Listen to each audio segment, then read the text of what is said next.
So here are some of the medications that I do on a daily basis. I have some puffers that I take. Here's a saline that I flush my nose out with. And some pills I keep in pill boxes because there's so many, it's hard to keep track of them. And then this is one of my breathing treatment machines, and I put my medication in it and it aerosolizes it, so I breathe in the medication into my lungs.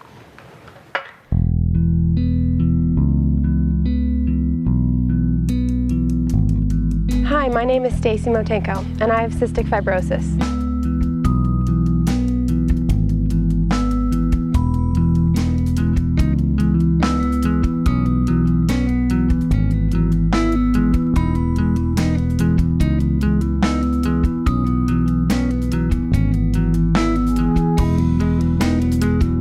Cystic fibrosis is the #1 genetic killer of children and young adults in the United States. And because there's so few people that have it in the United States, 30,000 people, the government doesn't provide any funding for us.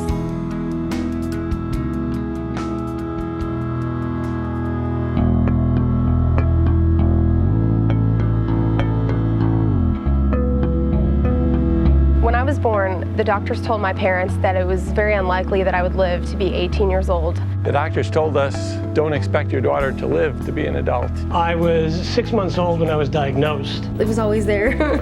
I was diagnosed at 3. My name is Lawrence. My name is Valerie, and we recently lost our son to CF.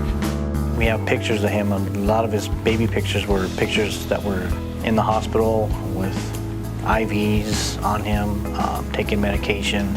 I don't know, I felt like he was like cheated, kind of. One of the biggest problems with CF is it requires a tremendous amount of daily care and maintenance. When I wake up, I go sit in my machine chair and I do the IPD machine. It's like, it percusses like through a nebulizer. The nebulizer, as it's called, delivers a concentrated dose of certain medications. I'm taking about 40 pills a day.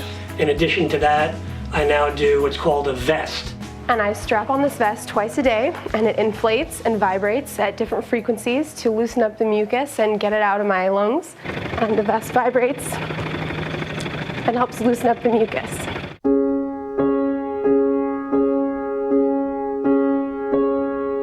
I've had to be in the hospital like every other month. Like, I'll be out a month, and then I'll come in for 2 weeks, and then I'll be out 2 months, and then I'll come in for 2 weeks. At the end, my husband had to carry him upstairs and help him take a shower.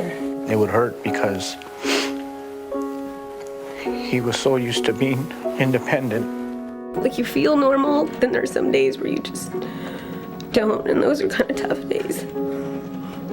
Where it kind of hits you like, you know, will I ever have kids? Will I ever be married? Can I ever like really be like normal, you know? If somebody was picking on him,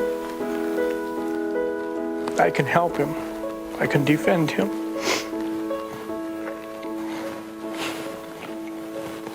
And I couldn't defend him against this disease. I feel helpless.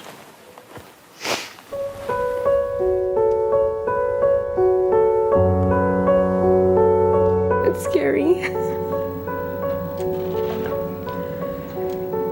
But there's not much you can do about it, so. I've known Siobhan for 2.5 to 3 years. Over the last few years, her condition has deteriorated. We've really tried to encourage her to consider a lung transplant. It's kind of scary. They like chop you in half practically. That's kind of freaky, just the whole thought of that. I've actually never been in a situation where I've had to consider a lung transplant. It really is a very extensive procedure that sometimes makes the patients worse than when they came in. There's only a 50% chance that a patient who has received a lung transplant will live for 5 years. They talked to him about a lung transplant lots of times, but he never wanted it because friends of his that did have it, they still passed away. He didn't want to go through everything that you have to go through with the lung transplant and still die. I was 28 years old when I had the transplant. I definitely need a lung transplant, like, soon. Up until that time, life was getting to be really a struggle. And it's amazing how that donor just came in, honestly, at the nick of time.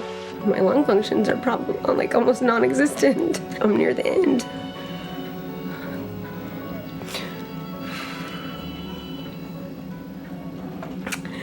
there's not much, like, there's, like, my lungs, there's just not much left.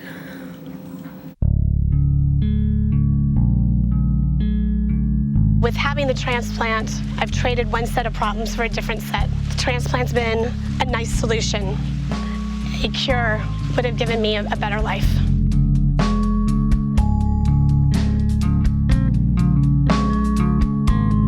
I think my biggest fear in life is the same as most people's. It'd be death, like the end. Or like, you know, dying alone, like never getting married, never having like that one person or whatever. And I'm scared that I won't be around for long enough to raise my children, and I won't be able to have a normal job because I need so many accommodations because I'm sick so much. My dreams are to make sure that I am healthy enough and strong enough so that my daughter, who's 3.5, will grow up to a point and be able to describe me and know me. My biggest fear in life is to have my daughter die before I do. We thought we would be prepared, but you're never prepared. We're still dealing with it.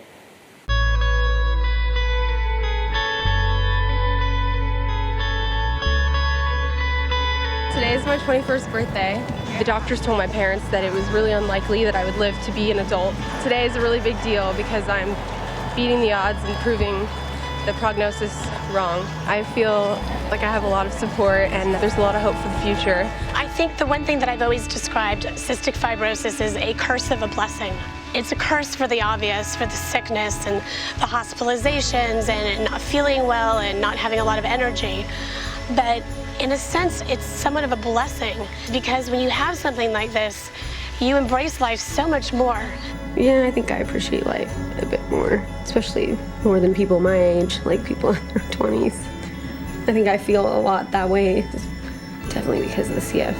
One of the things I learned from Larry is life is too short to worry about little things.